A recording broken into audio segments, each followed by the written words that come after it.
کراچی کے پوش علاقے نیو کراچی میں یوسی چیئرمین کی نااہلی کی وجہ سے جگہ جگہ کچرے کے ڈھیر اور سیوریج کا گندا پانی گلیوں میں جمع ہے۔ مزید دیکھتے ہیں اس رپورٹ میں۔ کراچی کا پوش علاقہ نیو کراچی میں انتظامیہ کا پول کھل گیا۔ علاقہ جگہ جگہ کچرے کے ڈھیر اور سیوریج کا گندا پانی گلیوں میں جمع۔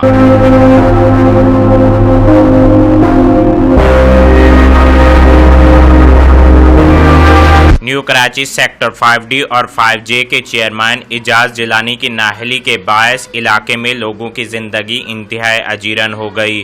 چند منٹوں کی بارش نے علاقائی انتظامیہ کا پول کھول دیا، جس کے باعث جگہ جگہ کچرے کے ڈھیر اور سیوریج کا گندا پانی گلیوں میں جمع ہو گیا۔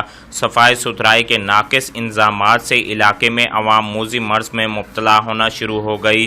علاقہ مکینوں کا کہنا ہے کہ چیئرمین اعجاز جیلانی عوامی مسائل کو ذرا برابر بھی حل کرنے میں توجہ نہیں دے رہے، جس سے علاقے کی بدحالی کا شکار ہو رہا ہے۔